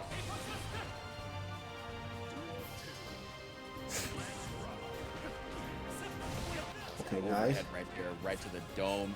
Now flyinbacon ushering Kai into the corner, trying to get a little bit cheesy with the run-up 2Ks. Now gonna DP out of respect, or out of disrespect, I should say, of Kai's pressure, and now forcing him through the wall. Hard knockdown, so Bacon can get something started here. Oh, wow. Max rank factor, that's crazy. Okay, wall run combo, nice. That always looks like it's not supposed to be in the game, but they've left it in there. Oh. All right, so there we go. Chip able to secure this round here. So duel 3, still set point for Kensei, who is backing off from the run-up 5K approach from flyinbacon. And it's looking like it's not going to work out because they were putting themselves in the corner, and that counter hit was about to get very dangerous. Okay, nice. Here we go. Still set point here for Kensei. Wants to. Oh, yeah. That risk game was crying. Oh my goodness gracious. Yeah, that Future arc could have spelled disaster for flyinbacon. Oh, that didn't wall break? No, too far. Oh my gosh, yeah, that is unfortunate because now you're in the middle of a back throw incident, getting out of there unscathed, but oh my gosh, you just alpha bladed right into his face like you had an appointment with him. Oh my god. The blocks. Oh, I beat the full jar. The flex shield, the alpha blade. Oh, counter jump H from flyinbacon. Yep, the meter optimal conversion as well is going to enable them to get the 50 meter to go into super. Hard knockdown, guess for game situation, and guess you did not. The empty jump throw. Good stuff from flyinbacon to force game 5. That was sure, especially as you get to the higher caliber players and the players that are just able to. Oh my goodness! Wow, was probably expecting a tick throw. That's a very common thing from Kai. Yeah, we haven't. Honestly, funny enough, you say that. We have not really seen Kensei go in to 5P into throw a lot. It's usually 2P in the throw. But when they do 5P, they usually go into close slash. So Bacon not picking up on that quite yet and going for the tick throw. But Bacon's still getting something going here. And yeah, this is really good reversal of fortunes for them. But as I say that, Stun Dipper RC right to the ankles. Kensei gonna send them through the wall. Yep, spending Wild Assault. Hard knockdown, guess for game. Oh, nice. Confirm here. 2K2D into Dire from Kensei. Set point once again. But this time, are they able to push it out, or is flyinbacon able to now put set point in their favor? But it already is also a good start here for Kensei. Gets the throw. Shock stay so applied. Oh no! I think Kensei heard me because they whipped 5P into the throw there. Oh my gosh, no! The Vapor Thrust is gonna get baited out from Bacon, and yeah, there comes the wall run shenanigans, and now it's gonna get really scary. Oh no, but gonna be able to tech out of the wall because it was a little too high to go into super or red Wild Assault. Look at this. They have all the meter in the world to make this happen. Kensei still having their burst though. I like the patience, like the discipline.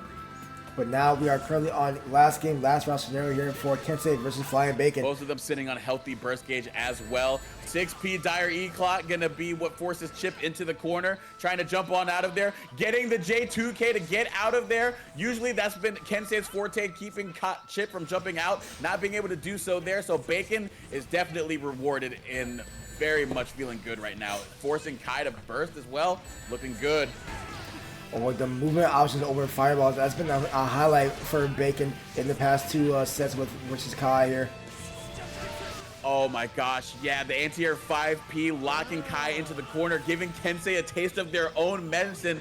Another Gamma Blade setup for Oki. Gonna jump out with the JS. That's worked out for Kensei a lot, but not so much as the set has progressed.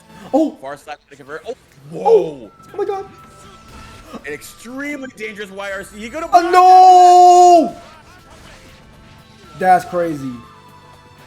Oh my gosh, yeah, the 6H at the end. Flying Bacon again taking the set over Kensei, but Kensei did not make it easy this time around. Went all the way to game 5, but Bacon still emerging victorious and will move into losers finals. Flying Bacon, no stranger to this matchup already, as this has been what sent them in a 3-2 or a 2-3 loss rather to Mike Saftig in winter semis. So has had some time to think about what they need to do to right the ship in this matchup, and we'll see if they're able to employ it against Envy, who's a different flavor of Soul than Mike is, but the character matchup is still the character matchup. I believe it's Storm 2 OST logic. Oh, this whole time you were giving Chip the Naruto OST power up. Crazy. Hey man, I can't stop shuffle. There we go. And very much the power-up is in play. Flying Bacon already getting things going. The IBFD attempt from Envy to try to push Chip out, but the Wreck is still putting them right back in.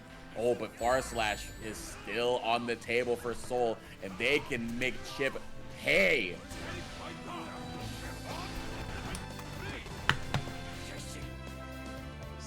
Yeah, there we go. The jump over with the, I believe that's the JH from Chip.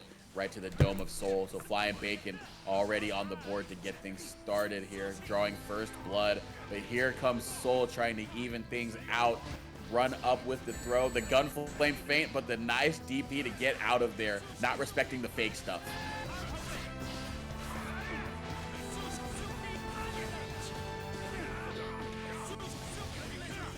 Oh yeah, the Tony toe tap gonna bait the burst there. Good stuff from Bacon. And there we go. Bacon already off to a great start in this matchup. 1-0. We will see what Envy has to sort of reverse fortunes there. Again, all it takes is just one clean hit from Soul, and Chip is already dead. But Bacon is just being extremely oppressive with the offense right now, and beating the Fafnir startup. There we go with the Far Slash. Flying Bacon is just hitting all the right buttons in response. Our first Volcanic Viper. Oh, I finally found it. Jay Randy and Laze, appreciate the big light follow. Welcome to the mosh pit. Damn, I lost so hard to find. Yeah, but it's not hard to find another round win for Flying Bacon. That is now 3 in a row, just being so good, commanding the offense against Soul. But here we go, Soul getting things started, just letting it rip with Fafnir. But Flying Bacon not holding it at all. The DP to get out of there. And now gonna set up Gamma Blade pressure. Oh, gonna whiff the Far Slash is Soul, and is gonna get hit with the Rekka 2 overhead. Here comes Envy. Oh, nice escape from Flying Bacon out of the corner. They're running into the quick sweep. Oh! Unfortunately, the wall bounce conversion is not going to work out for them, but the air throw to bring Chip back down to earth. Envy able to correct the mistake in quick fashion.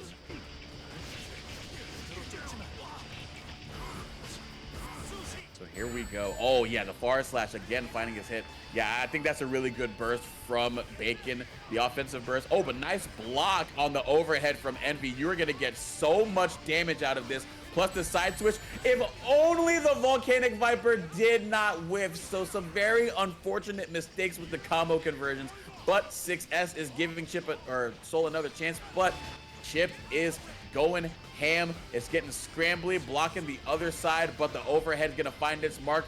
The side switch, a wall break will do it, and yes, indeed, Flying Bacon is up 2 games to nothing, threatening a sweep and wanting to run back with the other Soul in the room. Yeah, it's interesting. Throughout Flying Bacon's run, we have seen a bunch of players have responded to the Rensho pressure. And it seems like Flying Bacon in real time is already adjusting to the defensive habits of players and structuring their pressure accordingly. It's super nuanced things like delaying timings of stuff. Like especially the Rekka 2, trying to catch them holding up back after thinking that Chip is done.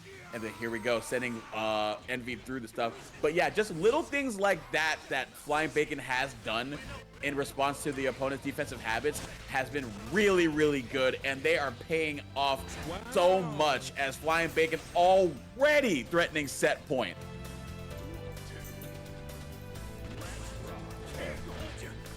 Oh, nice. Getting the grab pretty early here. Grabs a DP from Flying Bacon. Okay, now season. Go ahead. No, all good. Oh, does not watch the dome piece getting cracked open. That's some good old crab legs. Oh, and the confirm here, RC off the Rekka 2. Okay, straight hit, nice. Gets knocked down. The throw from Flying Bacon.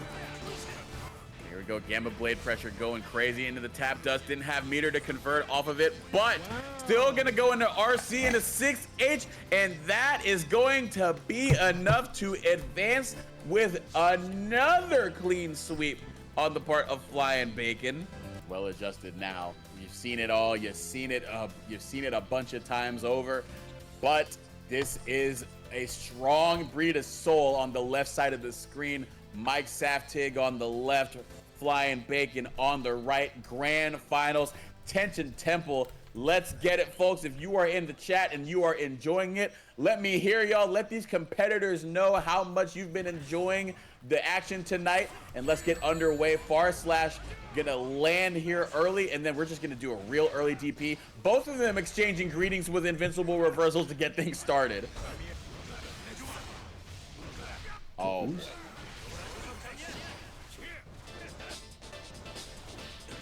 Run up with 2 KTD after popping burst, because you would have died otherwise. So that is going to be a really good burst from Flying Bacon, and they are going to be rewarded for it. Super on the other end, hard knockdown.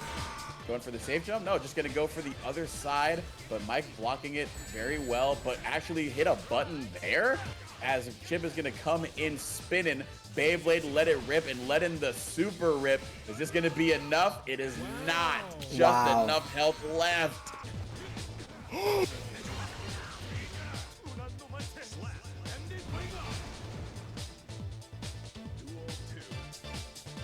Yeah, we're just gonna 3K on the run up, or we're gonna 5K on the run up, I guess. Okay. But that's how Mike Saftig closes out the round. I had to take a minute. I couldn't. I just the gumption. Here we go, walking him down with the Rensho. The Rekka 2 overhead gonna find its hit on the backdash. I'm gonna convert it into a great corner carry combo with Red Wild Assault on the other end. Gonna set up the Gamma Blade Oki. Oh wow, side switch, yep. Nice. Wow. Juicy damage coming on the side of my Saftig. God damn. Here we go, gonna run up. Yeah, might have thought Mike Saftig might have been looking for a chance to YRC, so the run up throw is really nice here. Oh, good red RC to bait out the burst on that hit, and it's gonna go right into the super. Mike is gonna win the first game of Grand Finals. Yeah, it was between these two where Mike Saftig had Flying Bacon on a pixel health and still made the comeback. So Flying Bacon, not a stranger to being subject to adversity against Mr. Bad Guy and turning it around. But this is a different environment now. Mike Saftig, we saw playing with a lot more house money, being a lot more aggressive, being a lot more active on defense. You saw the challenge on the run-up with the 5K and got rewarded for it with that game 1 win. And so we'll see it now. And look, challenging the run-up again with the swift kick to the ankles and then going for the charge dust combo. That could be it. Nope, not enough, but still gonna be tough. Run up close, far slash into throw, because that far slash is a plus on a block. So you gotta respect it and hold down back a little bit more than other characters would have to. So here we go.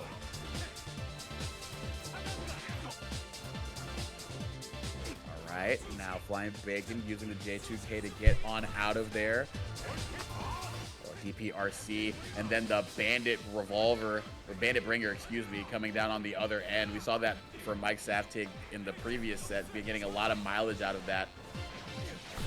And now here we go, Bacon trying to get a lot of mileage out of winning that interaction. Oh, not going to get the full combo. It is going to whiff, and so is that throw, and that is going to be really bad. You had to first. You had to.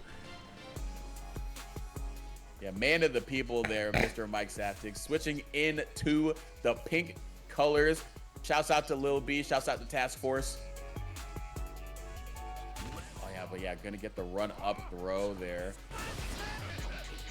Oh, Rencho gonna hit. Didn't trust the hit though.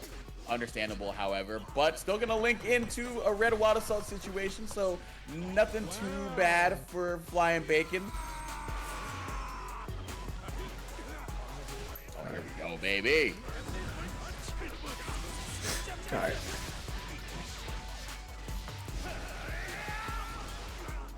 Wow. Yeah, some very tricky stuff. Just gonna run up into the diagonal Alpha Blade and then come down on the other end.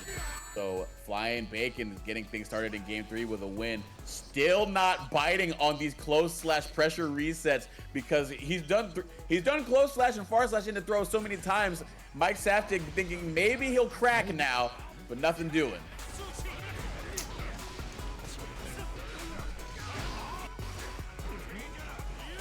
So here we go, Flying Bacon marching Soul back into the other corner, but Soul doing oh my god of DPs. What?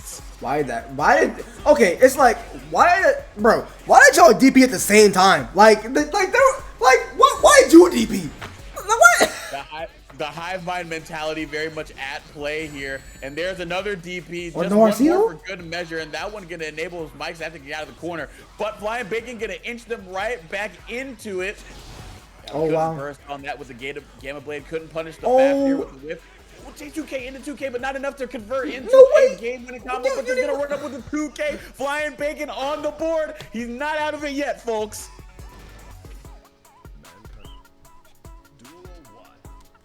So here we go. Maybe the color changes didn't affect here. Maybe now that we can see him, he can't get away with as much stuff. And yeah, seeing right through there, the DP from Flying Bacon gonna run up with the throw after the fact. 5K. Okay, so I kind of like that. Kind of delayed the dash momentum a little bit to give Soul a little bit more to think about and not just run directly into a 5K. So Flying Bacon, again, making great adaptations to structuring his offensive pressure. But there you go. All right, yeah. Wow. Ooh, little things. Yeah, Flying Bacon is showcasing what I mentioned earlier. They're able to show adaptations very, very quickly here. But again, this is a very crucial moment right now. They have to be able to keep this up, but it looks like they are able to. Super going well here, get the hard knockdown, positive bonus. Shaky start. On the back foot right now. Oh my gosh, we're gonna have to get the side switch, unfortunately. So you're gonna burst out of there too. A very early one in round 2, so I don't necessarily disagree with that. You're gonna get it back in short order if you go to a round 3, but trying not to let that happen is Flying Bacon. All, of course, trying to backdash out of Soul's options coming down, but Night Raid Vortex gonna catch him trying to run away. Wow. That Wild Assault hit, I cannot believe that. There. Oh! Oh, bust out DPRC. You gotta be looking out for that for sure. Unafraid, evening things up 2-2, even in the face of adversity. Flying Bacon still sticking to his guns and still letting the DP rip on Wake Up. And game 5 is here. To Mike taking the first 2 games, but Flying Bacon storming back. But we will see who was able to lock in the dub, who was able to take the tournament, who was able to get the reset. My Saftig, Soul Bad Guy, Flying Bacon, Chip Xander. There we go. Yeah, the Chip coming out on top in these last couple of games, having all the momentum. Mike Saftig actually being a lot more aggressive to start things off here because he knows what happens as Bacon has been able to take momentum in these games, in these last couple of games first. So if Mike can get going first, he puts the onus on Bacon to figure things out, and it looks like they are doing just that. Their counter hit on the on the far slash, excuse me. Now tournament point for Mike Saftig. Oh, dash up 5K for Flying Bacon. Oh. Go responding. Yeah, saw the Rekka one being pulled and then just pulling the trigger on the pressure. The combo is not going to convert, but this is going to be a lot of damage, if not death. Oh, but living just a second more. Can Flying Bacon make another pixel health comeback? And it's looking like the 2K is going to help. Empty into the throw. Oh my gosh, this is getting crazy. Oh, he made DP. Oh, why is he Flying Bacon? The 5K on the Alpha Blade. Hey.